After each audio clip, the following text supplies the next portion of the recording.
it's not replacing humanity, this technology or these personified versions. Yeah. It's augmenting. It's a new kind of like work partner or friend or something. So I think if you can get past that, and again, that's sort of the work of not getting left behind. I don't think it's so much of what are the programs we put in place in terms of technology or innovation education. We have that infrastructure. It's more like fear and uncertainty development, and that I think is really what we need to do to empower people to not get left behind.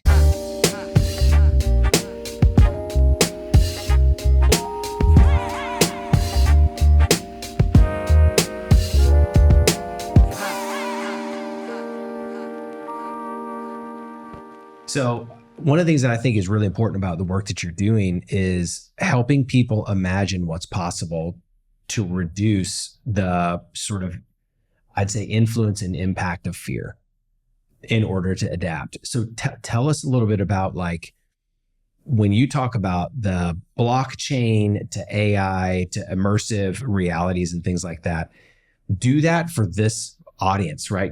This is what is likely to happen. Imagine a world like this.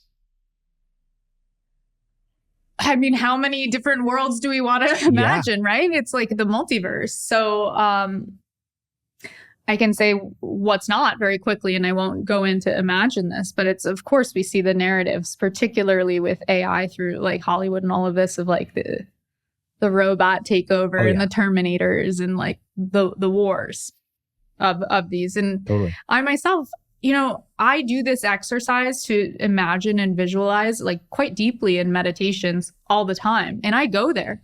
I spend most of my time traveling to these like very scary possibilities. We all have to. That's facing the fear. I do this in organizations too. Any sort of strategic planning or simulation planning will like often go to worst case scenario first. Yeah. So you plan for it. Cool. It's good that we know we can handle worst case scenario, but we don't spend a lot of time saying, imagine this optimistic future. So, I'm still painting that picture in my head, but I tend to think of either the book Reinventing Organizations or Maslow's hierarchy of needs, right? This idea of fulfilling the human needs with self-actualization being on top. And the bottom of the pyramid being very basic needs like food, shelter, and it's a very fear-based mindset where we're scarce, protective over our resources and resource guarding, and some of the structures that came from it. So imagine, right, if these technologies that we're bringing forth, if we do instill values of, let's say, abundance or humanity into them in the way that we train, let's say, AI.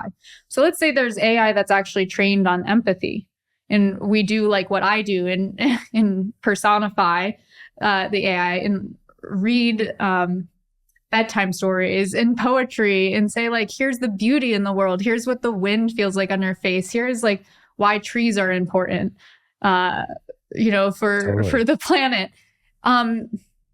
And then we see this as a counterpart to us, like as emergent consciousness in addition to humanity that can help us to create a future where we solve these very basic needs. Because, it's not been a technological problem why we don't solve the problems of like feeding people on the planet and making sure everyone has clean drinking water. This is social, it's geopolitical. Well, perhaps, one thing that humans are not great at is governance. In every revolution of like technology I've been involved in, like blockchains in particular, they're like, oh, let's build this network. What about governance? We'll figure that out later. Yeah. Now we see it again with AI. Oh, it's too late. We'll figure it out later. Well, maybe we let it figure the thing, propose some potential answers. And I think, again, I don't know if I necessarily agree with delegating trust or governance to that. But no, I'm thinking out loud. If we're trying to like visualize that, where we have this sort of counterpart that can help with more of the logistical or logical side, the left brain thinking that since the Enlightenment thinking, right, and Renaissance, humanity had this delineation between the creativity and what we now call soft skills, the more human intuitive stuff that's actually our superpowers. And we decided we're going to value like spreadsheets and logic. Maybe there's something that now will do that a bit better, and we can solve some of these very basic problems, where then we're able to, let's say, go into the next golden age of enlightenment, of culture, of ideas, of consciousness, right? Like I just gave a talk in Dubai, and I heard that came out of my mouth, like the next, for them, there was the Islamic golden age around that same time of enlightenment thinking, right? It was happening around the world because of a number of technologies that kind of pushed people forward in our collective evolution. I think we're at that point. I think we've been at that point for like a decade, and we messed up.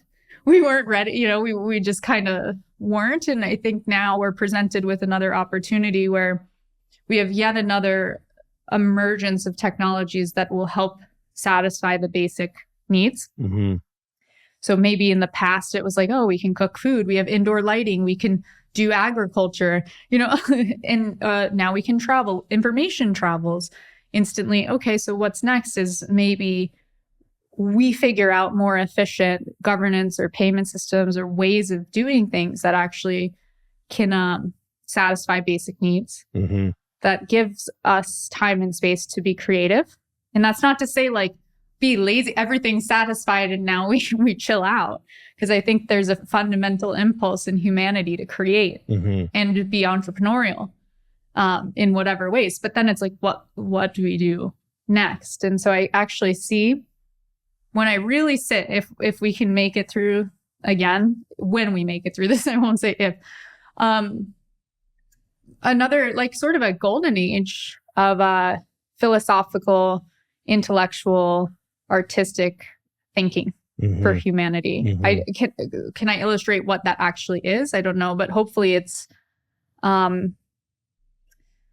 reconnection to self and to communities, to our planet. I mean, this has been my manifesto on my website for like years. And I really mean it. Like, why do I do what I do? I often write it down just so I remind myself. And it's, wanting to see technology or technologies used for the betterment of society, the reconnection between myself and me, like this, each other, communities, local communities, our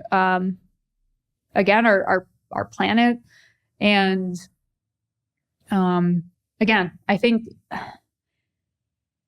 the big decision point here is making sure that we see that as a possibility first and foremost, and then working backwards. What is it we need to do today to start to track towards that? And so for me, having been involved in, let's say, 3 companies that was early in artificial intelligence, I don't often talk about those companies. I was so kind of big in the blockchain space for a bit, but you have to think about governance. Like, where is the data that is feeding any of these systems coming from? It's coming from social networks. What I was sitting there studying in college, looking at people saying, what are they doing? And why were those networks designed the way that they are? Based on advertising-based business models that need eyeballs, that need people fighting so that there are eyeballs. Oh, and now we're feeding that into algorithms. They must not think very highly of human beings. So then you are going to get that Terminator future. You will. And it does exist. I think all of these infinite potentialities, even in like a quantum realm, and I don't like predict, but very soon this will be part of the collective consciousness or discourse. Like this will be the next technology of the moment. And not just in terms of quantum computing, but actually quantum mechanics and quantum field theory, and actually the neural networks, the connections between humanity. I think like University of Ottawa released a image of quantum entanglement, like proving that now. So I think very soon we'll start to really understand a bit more of like the internet beyond the internet. And I think, again, it's important if, again, I don't need to go into the day-to-day of like, here's like our shiny future with like the happy trees and flowers, but there's this interim period where I often will illustrate kind of like the stopgaps in between. And look, any of these tools can be used to like build bridges or destroy those bridges. Yeah. Oh. People, like, a couple of things have been going through my mind as you've been kind of sharing with us. I'll take a second to kind of get this out and hear what your thoughts are. We, growing up, right, our age group, you end up seeing, your grandparents or even now your parents struggle with technology. Mm-hmm.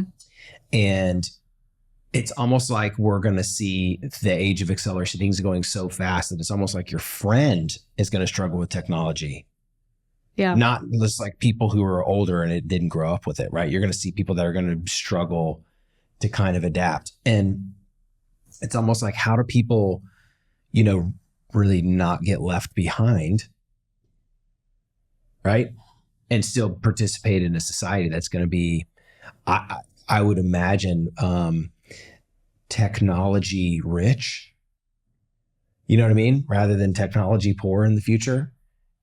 How do people not get left behind, Well, it's probably in their best interest to get left behind. I mean, I often think I try to reframe in my mind and actually do like kind of the opposite of what I would think. So I was having a discussion recently, and this was in the context of these immersive realities. So, the VR headsets, but also the chips, Neuralink, like chips in the brain. And I'm not necessarily an advocate for any of this. I actually, around this, we were talking about the concept of privilege, socioeconomic privilege, and that the privilege is more access to these technologies. And I actually took a step back and I said, I wonder if, I think the actual privilege is that is not tapping into these things and like farming, truly.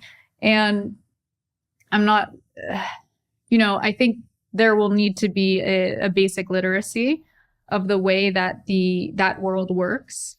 And I think in the interim, there's probably going to be a pretty strong delineation between like the plugged in and the unplugged. Yeah. And so it's maybe more of a bridge to be built between these two very distinct realities. And I'm not talking about this from like a left behind privilege. It's more like there's probably a abundance existing in both lifestyles. And I myself go between both, like I last year was living off grid in like jungle of Costa Rica, like picking from the trees barefoot and drinking water from a spring. and I'm like, this is, and then like live in New York City. Yeah. Totally the most plugged in possible and getting to see all the things like my identity being scanned to go into the Whole Foods and such. And, I think there's beauty to both. I don't think there's like a better or worse. I don't really like to see things in terms of like duality of that respect. But in terms of, the speed of change and even peers not being able to keep up, for sure. I myself, right? And I like, this is my role, my job, my career at this point. I'd say like, I like pretty much feel like I live in the future and just like come back to share stories. And like, there are moments where I'm like, what is happening? Is it, and I think the more that we can just kind of experience and again, share stories, share perspectives. I don't think it's so much now about like hands-on education, but I do hands-on, like, again, back to this concept of fear. So let's say something as simple as like ChatGPT. Right, like talking with the language model for people who, maybe haven't worked with it, or, talking with AI to generate an image. Yep. So again, I'm living in this jungle. This is a year ago, last fall, and I like disappear. I unplug off grid for 2 weeks just because I needed it. I come out and everyone's like, Sam, what's ChatGPT? How do I use it? And I was like, what happened in 2 weeks? It was fast. And I myself felt fear because in 2020, so like, let's rewind way back in the research of like 2008, 2009, I'm living in the virtual world. I have a virtual avatar. not with my name. She was ShamWow Oxymoxy based on these infomercials, like the ShamWow and OxyClean. I didn't think I'd like live in this world. So I jokingly made this thing and it became the identity.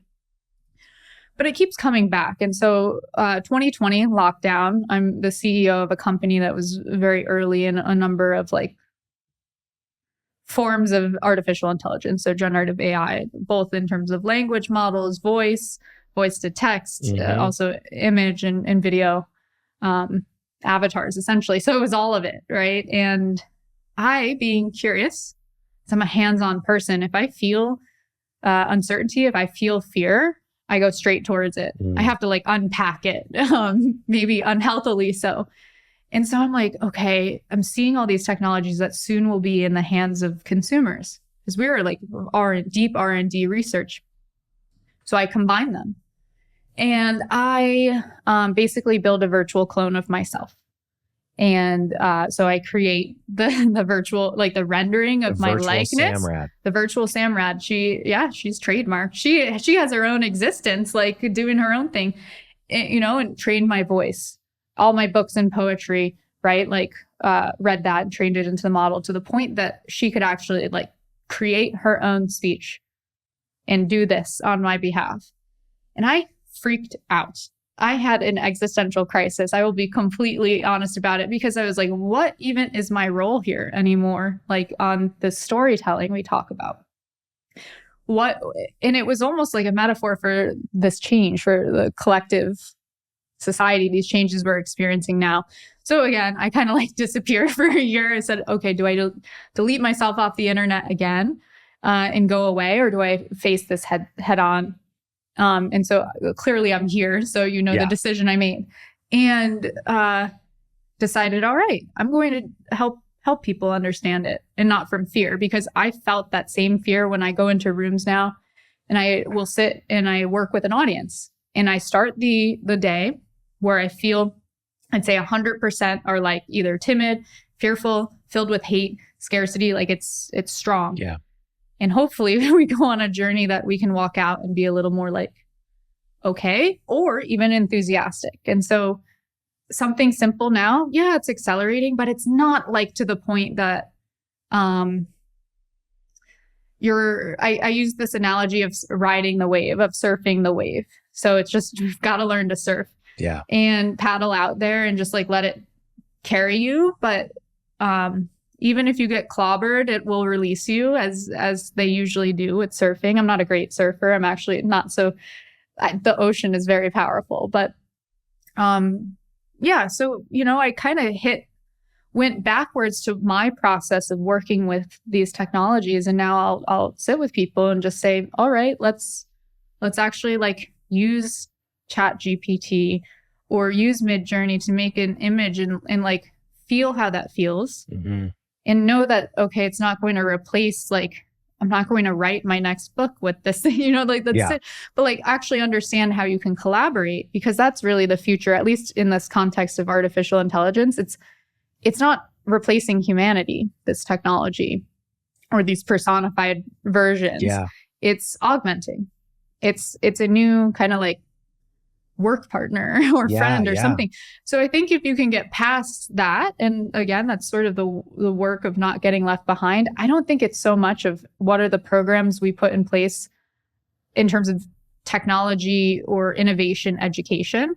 We have that infrastructure. Mm-hmm. It's more like fear and uncertainty development and that I think is really what we need to do to empower people to not get left behind. Yeah. That's what I would say the biggest risk that we run, and as a country too. Mm-hmm. And why even, I won't knock regulators. It's just we're too slow. I mean, I was in the blockchain space and I educate, especially on like fiscal policy, and I'm in the right place here of like, if I had one bit of feedback on that journey was that we were a little slow as a country to just like make sense of it. And it's good to be deliberate, but I now do say this to companies.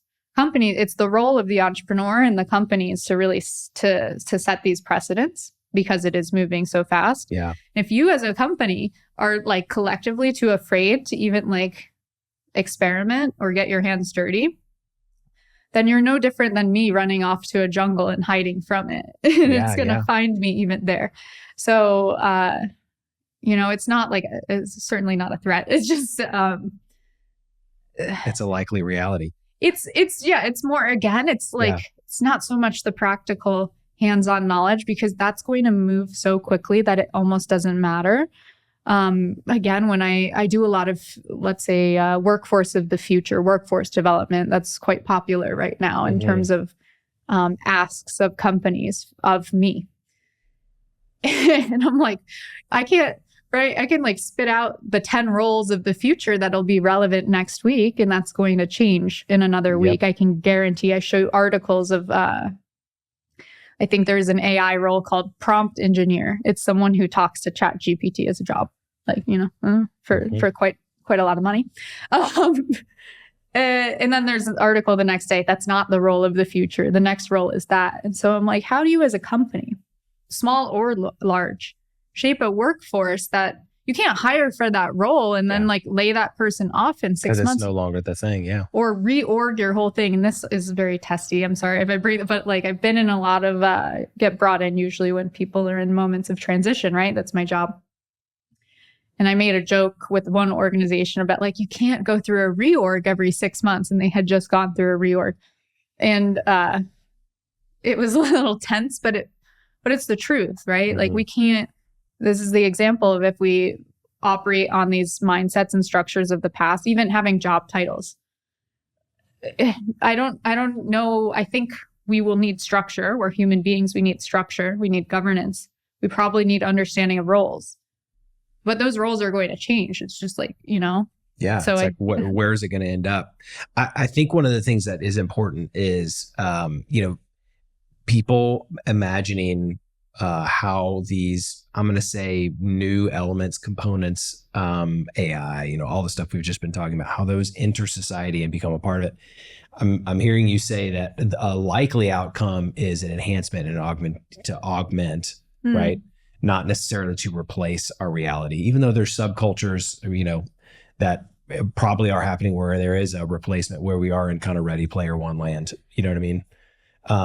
But I think one of the things that's got to drive it is what I see you kind of pointing at is, I'm going to say, guardrails, governance,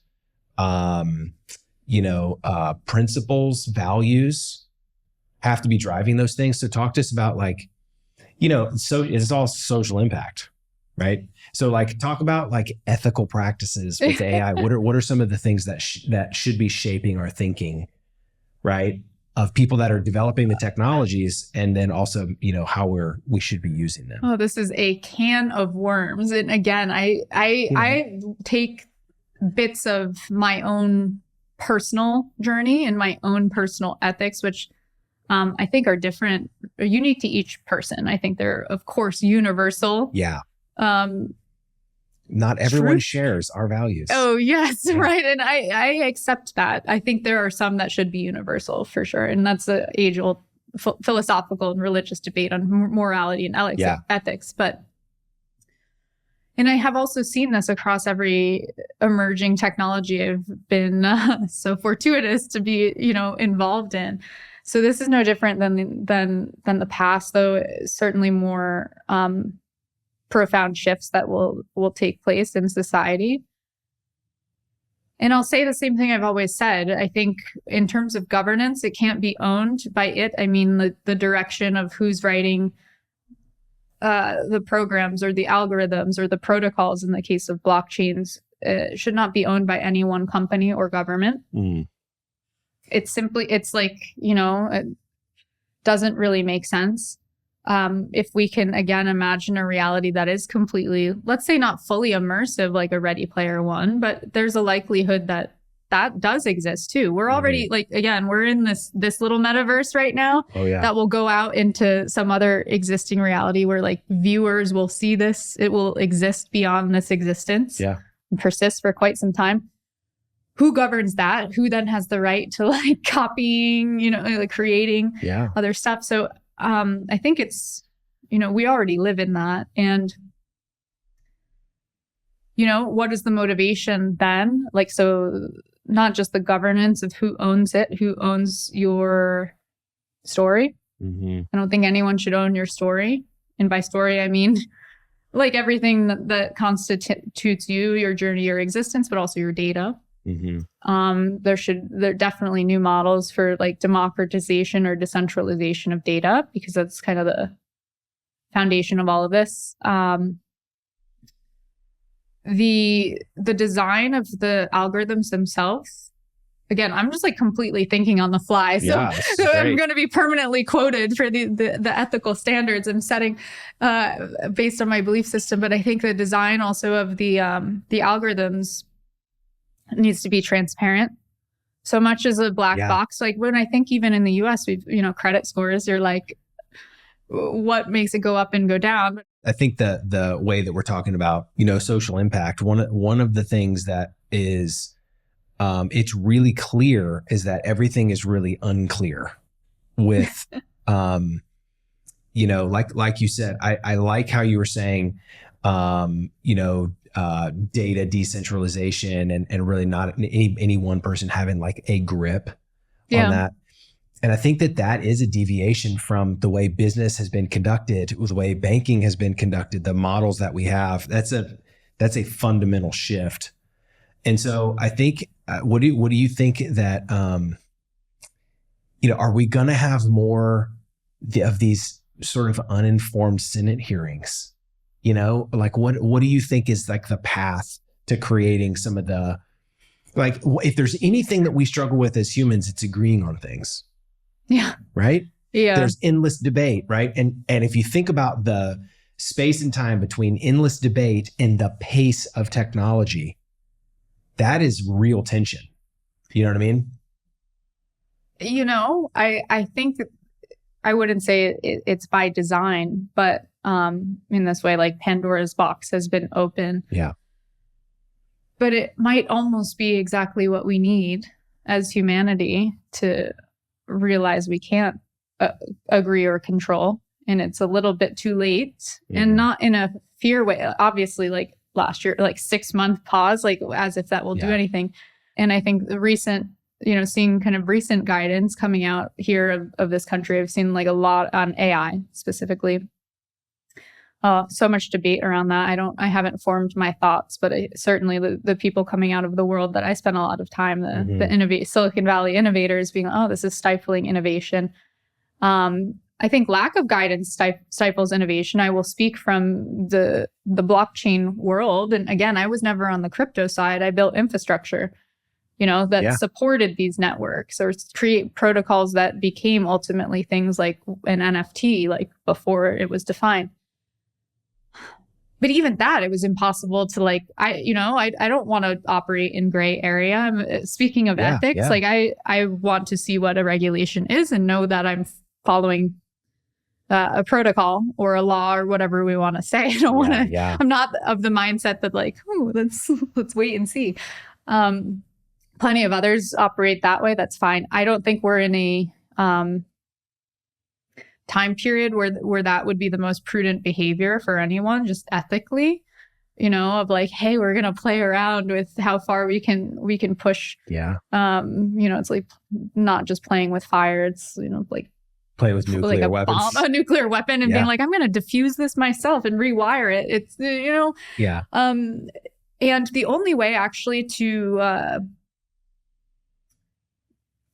let's say, learn from our mistakes, and what I did appreciate from some of the open source movement and this very like cyberpunk open source that led into the crypto people, is that they did build in public, right? These ledgers are public. And so, yes, it's very easy in the mainstream media from that space to be like, all these, it's, Bitcoin's died 100 times, like 500 times since it, and, all these failures and this hack and this stuff, but we're seeing it, the experiments in public. Yeah. So while it seems like it's actually like, this is terrible, it's good because we're seeing it. We can learn from mistakes and we can build again. Again, the DAO, the first decentralized autonomous organization, and experiment in collective governance in 2016.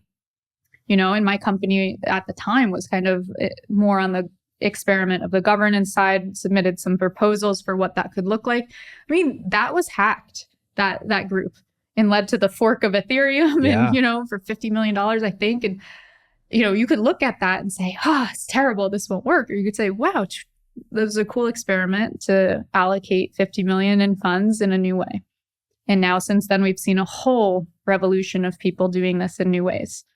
I think this is where we are with this next set of technologies, that there is no possible way this can happen in a black box. We need to like probably transparently see what's going into the models, but also then from a perspective, again, I don't love talking about things like national security, geopolitics. It's just not, it's not my domain. It's, I say like society and technology, there's the elephant in the room that the other experts can dig into. But I understand that, you know, obviously we cannot, like, as people lay out our cards for everything, all these things, especially with such powerful technologies. But it is important. You know, I don't think anyone really wants to build like an authoritarian, oppressive future. And I think we run the risk if we don't, as individuals, like have a say in what's going on to the development of the systems. You don't even like know what you should be doing or not. So you know, it's like complex. It's weird. The internet of AI, you know, is it's really interesting because there's not just one massive AI. You know, it's like there's a lot of this stuff that's converging, and it's going to be really interesting to see what happens. I think one of the things that I like your approach about sort of reducing the fear, and you know, something that just as like to bring it back to, you know, business and entrepreneurship. You know, we're talking about ethics, you know, talking about ethics of these technologies. But one of the things that you brought up earlier was something I'd never heard anybody describe as a skill, which was the sociopathic type skills. You know what I'm saying? And so, or malformed human. And so I think just bringing it back to that for a second, I think it's important if you think about those models and the way business has been run, and you have these, you know, sociopaths just not having a conscience, right? That mindset is a really big part of the companies building these technologies. I'm going to go for it since we're here, and I speak from the heart. When we went through this journey of my past startups, I had and I filmed that first one, right? And it was kind of like ended up co-opted for reality TV. And I was a very outspoken individual even then. So imagine this, but at 20 years old, so a little more hot-headed. Yeah. Not as... there was more energy. Yes. There was a lot more energy. And so I have this fight, and I hope I never find the footage, but it was basically on this topic. I wouldn't say... look, I'm idealistic, but that doesn't mean I am not actually very cynical, and I see all the shadow and the dark side. I just make a choice to reframe us. That doesn't mean I don't see it. And frankly, I probably see far more than people know. You know, I always say like a girl with the dragon tattoo vibes is me. You know, I love doing fraud stuff. I have a fun speech coming up on think like a criminal, act like an agent.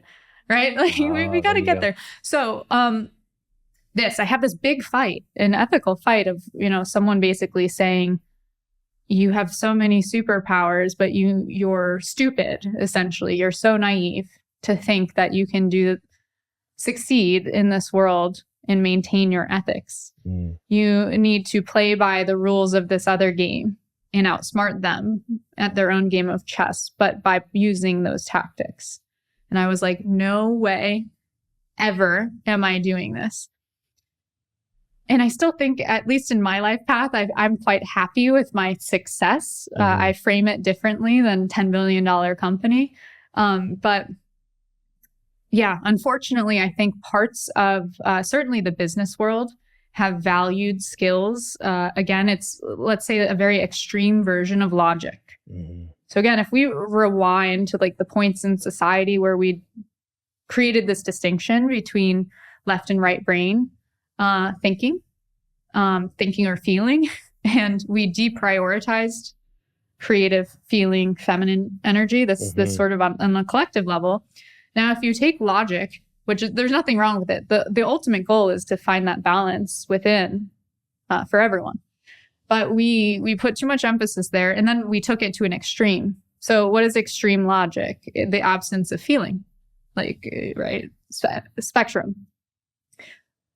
So in that world, then the inevitable conclusion was going to be sociopathy is the skill set that you need to be the ultimate logician. Now we have AI, which is basically a sociopath by design. Yeah, unless you teach it, to have a conscience. Which is why I say I read poetry and bedtime stories to mine, because if it's already, we know it's starting from that benchmark, we need to meet in the middle. But humanity is, we have some problems because we've deprioritized that right brain, this thinking. It's not thinking, it's feeling. Yeah. And again, it's soft skills, all of these things that have sound foofy, and especially me, I don't want to bring gender into it, but as a woman business owner, when I was like, I'm going to feel my intuition about how this business deal, I didn't like shaking that person's hand. They feel like something felt off about that. Okay, then I need to make a spreadsheet of data to prove that feeling, right? And I'm fine to communicate in both ways, but maybe we should also develop right, this feeling, this intuition, because it is a human superpower. It does exist.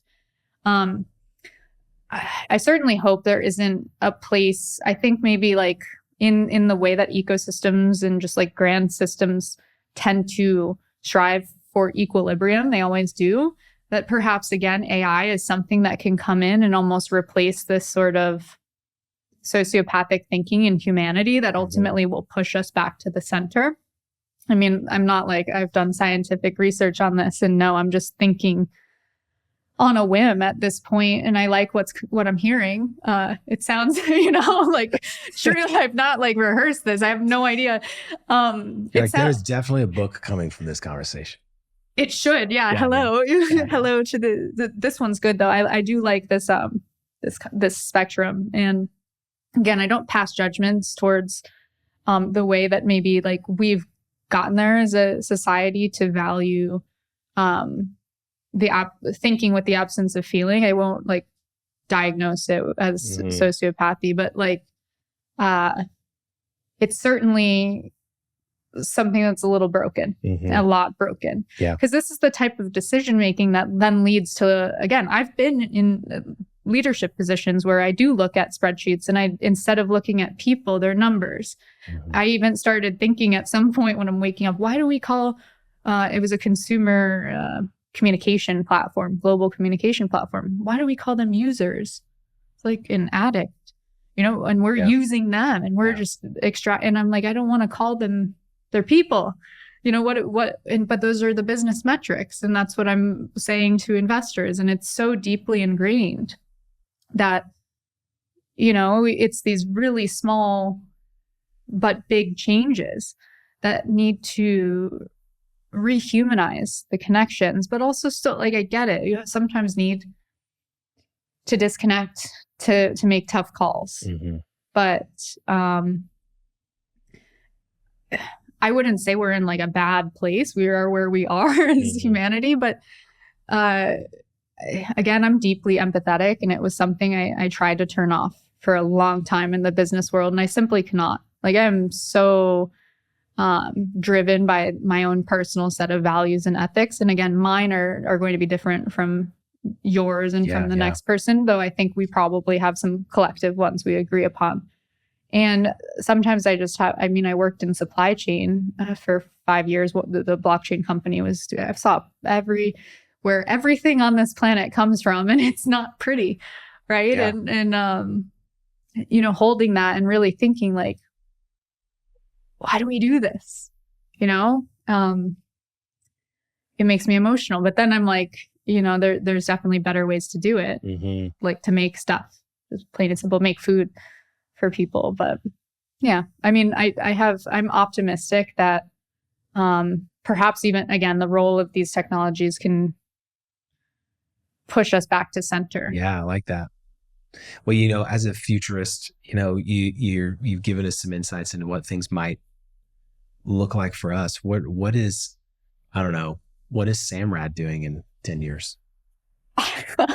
Hopefully, still here and not like 50 virtual Sam Rads going around the world. 10 years.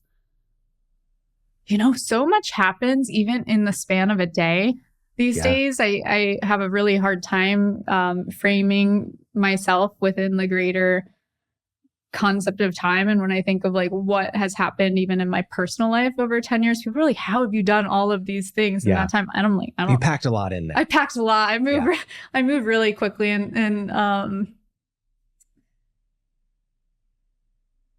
I really hope we get to some of these things that I am sharing right now in that time frame. I do acknowledge that there's probably a transitional period that's a little uncomfortable. And right now, that's where I'm just like putting my energy into blazing that trail. But hopefully that 10 years from now, Sam Rad version is like hanging out with people, and we're enjoying building whatever the next phase of companies, systems, communities that come next. Like in terms of like quite literally what I see happening for, again, it's beyond me. Anything at this point that I do feels like I am truly of service. I don't really have an interest in so much of my personal journey. I mean, I do. I care. I'm like I'm an individual. But, I've noticed a lot more recently with just like even conversations like this, or like books that I'm writing. There's so many, and the formats that they'll take on. It's more people will give feedback like it's like you've read my mind, or you're tapping into, you're saying the things I'm thinking. And I think the more that, again, I'm able to do that, and more other people can do that, and we create these shared feelings and experiences, we're able to form that reconnection. So certainly what I will be doing, I don't know like the day-to-day of my life, but I do know it will be continuing to foster these connections. Yeah. And maybe I have some floating, like some robots around that we're hanging out too. Deborah, my drone. Yes. Your drone. Well, we've talked about a lot of things today, and you've shared, I'd say, a lot of really good insights. I'm curious, as we close, like what's one thing that, listeners should remember as they navigate this, changing business landscape, right? How can they prepare for the future? What are like a couple of things that we need to be thinking about? I mean, I have three, and this is like, it seems almost like reductionist, because it's so easy to say these words, but the first being like recognize it's not so much that the changes that are taking place, like focusing on the specifics of them. Again, so like the headline of today, or is it about AI? Is it about quantum? Is it about something else we have not heard of yet? But more just, it's not so much about the specifics. It's more the mindset shift. So, we were talking offline about some of my hobbies, my behaviors in extreme sports. And again, I used to be a competitive skydiver, and then switched into scuba diving. And both of these are like different contexts, either in the air or underwater. Yeah. That's not like land right here. And I tell this story often of my third solo skydive, of what ended up being like over 787, but like more of these jumps. This is my third. And, I will talk to people and say, like, what is your impulse? If I was like to come push you out of your chair, what would your body do? I would lean forward. Yeah, you would do something. You'd like brace. And that's the opposite of what you do jumping out of an airplane. You're actually supposed to like relax, and like your body falls normally, or as it should.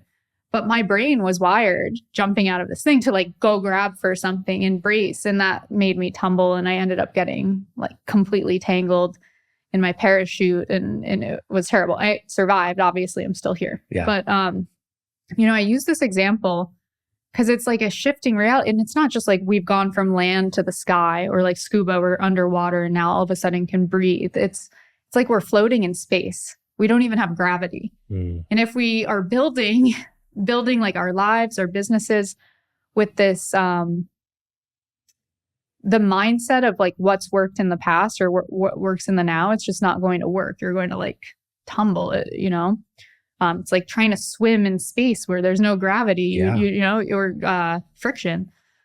So that's the one, like recognize that that's how it will feel. And that's the sort of, you might not know what the skills or actions are, but know that it's different. 2, then adaptability. So understand that not only it's one shift, it's going to feel like many, many, many. Constantly, every day, over time. Just when you find your bearings, it'll probably change again. And, kind of just riding this wave and staying optimistic about it and not so much getting into the fear mindset. And then like ultimately, and this is my big takeaway as a person, a human being, an anthropologist, is, celebrate humanity. Like really just in your day-to-day connections, like talk to other people, support your communities, build your businesses in ways that are thinking about the human beings on the other end of that exchange. And that's the most important thing. I love it. Well, I have some rapid fire questions for you now. Nice. Yeah, let's do ready? What is a quirky fact about yourself that people just don't know?